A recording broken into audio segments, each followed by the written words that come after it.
présenter Baal. Dans Congo et Ninkolo Bada. Mais est-ce que ça la Dagon? Yeah. Bonani. Bonani pona ba mo ba yeba ke nzambe na bango bala mwana de bazali komona ete. Yango balingaki basali la bango nzambe oyo bakokos mona ko simba. Yango basali basali la bango nzambe ya Dagon. Fukameli basimbi ye ba mamona ki ba mona ende ngazala. Alléluia. C'est ça bon. Lelo c'est nanga oza ko sepesanga parce que makamnyoza za ko pesa yo nomoni presque za ko réussir. Idolâtrie, elle a toujours la forme de représentation, il y a invisibilité. Tout le monde Nzambe, ils créatifs, ils invisibles, n'est-ce pas? Mais quand on peut comme on Nzambe na maboko basimba, et wana de basepele. Qui est biloko yo, ko kodonne ya ba Philistinte. Même bana Israël basala ki yango. Ah oui, basala ki yango tango Moïse akelaki.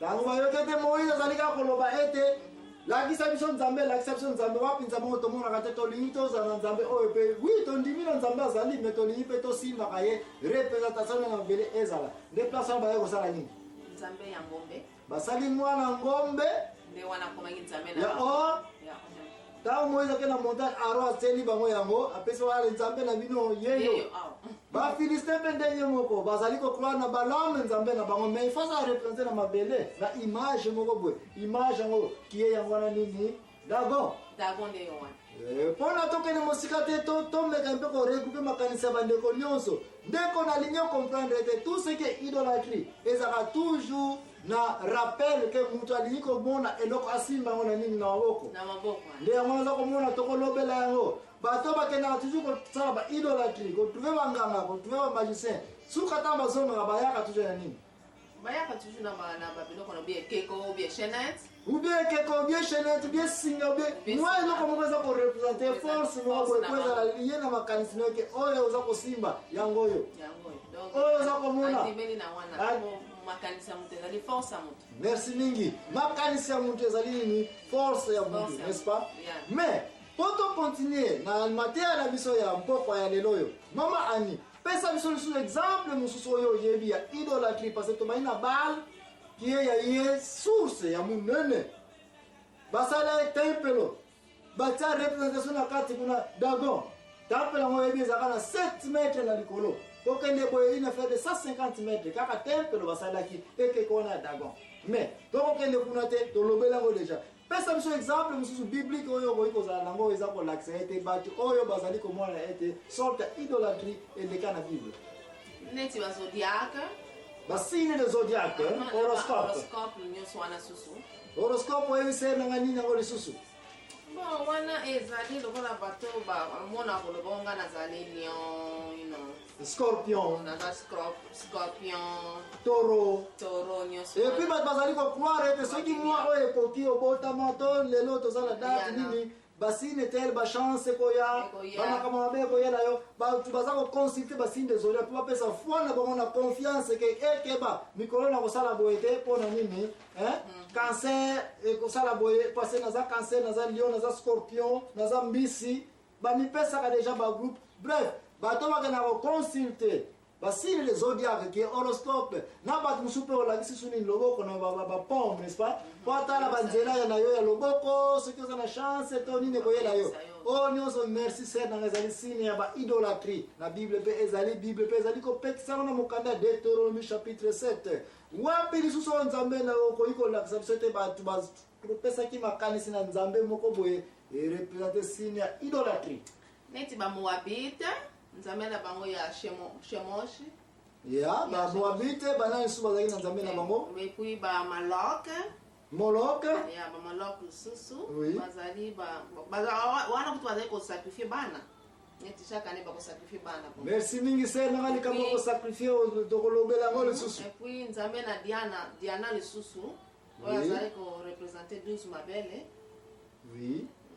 Bon, merci mingi ser nanga na banza uti kopesa biso 3 cas ya en dehors ya Baal banzambe oyo batomona misala minene ya idolâtrie mseye komona banzambe ya baPhilistin bamoabite bashite en dehors ya bana Israel nzambe baza koluka komona eza nzambe oyo ya Israel te ezali Balaam ya mwana tour de Babel nzambe wana baza koluka bakende kokutana na ye yango wana vrai nzambe ya bomoi tokolobela ye après tant que tu comprends que signifie idolâtrie à mon avis to bazali kozala ça les qui forme idolâtrie ya wana nzambe apanzaki bango première fois apanzaki bango yango wana ya c'est apesi ma confusion confondre balangue bali tout aller oyo ba utine kende kozwa brique ya merci kozwa mbeli tour de Babel ezali premier monument représentant nini idolâtrie na mokili oyo ya mibale tant bapanzi bango base regrouper sur ndambo wana bayesu ko créer même mouvement loka ya balame qui est basé bali ko sacrifier batu na liwa ba masumu ndenge na ndenge nzambe alingaki biloko wana ko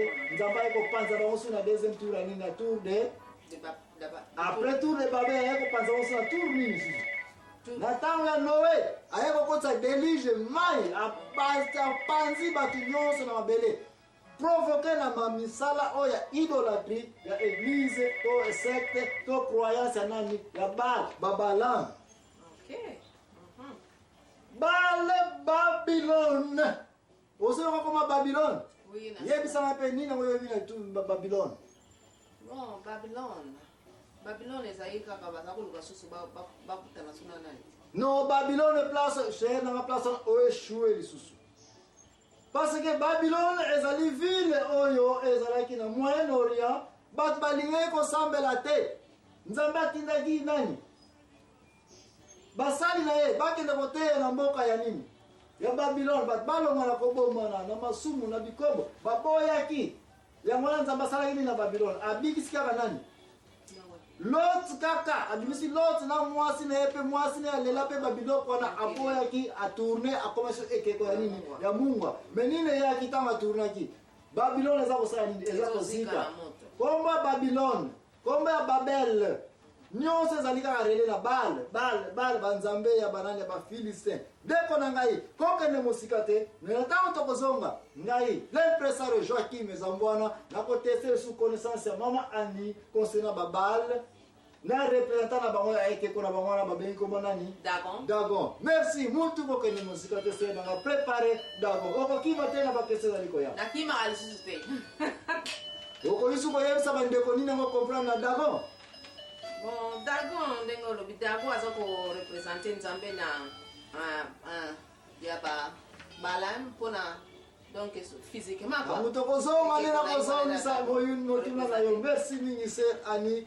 Merci yo mzali activiste na biso poka lelo mutu ko kene mosika te to kene suko za mwa repo na biso.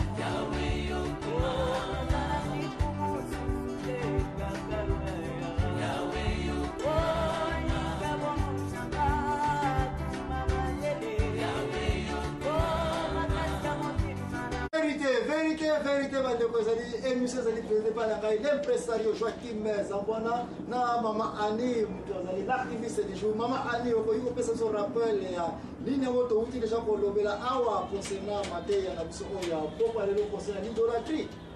Bon touti kolobela ntina ya idolâtrie elingi koloba ntina nini ezali croyance foi makanisi andewo ya Nzambe. Merci mingi. Bandeko place onde yango tozali awa tozali kolobela l'idolâtrie pona ba oyo bazali déjà prêt bateya na biso ndenge boyebi tomekaka nanu kokende de gauche à droite pona kocollectionne information et puis po toya nango na table po toyeba comment tokoanalyse yango pona information nde nazali kosenga yo mbangu ndeko na ngai okende na bible okende kotanga mokanda ya Deutéronome chapitre 7 tanga 5 na 6 nde place na émission na biso ezali kopandela na mpoka lelo oyo mpona koloba ete Nzambe alingi komona banzambe mosusu na présence na ye te parce azali Nzambe na zuwa nde place idolâtrie ebandi Nzambe soki amoni yo ozanga makanisi mosusu en dehors na ye okomja kosala idolâtrie. Pourquoi? Parce que nzambe ye muta créé ki yo ozali nini eloko na ye.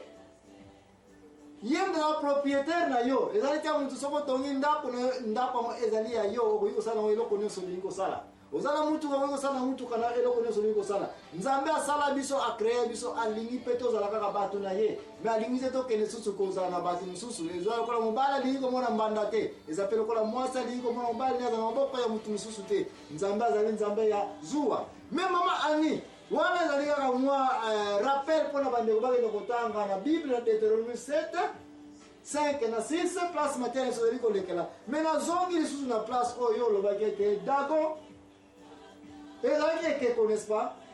Ekeko ezalaki korepresente nzambe ya bafilistin, nzambe ya Baal, n'est-ce pas?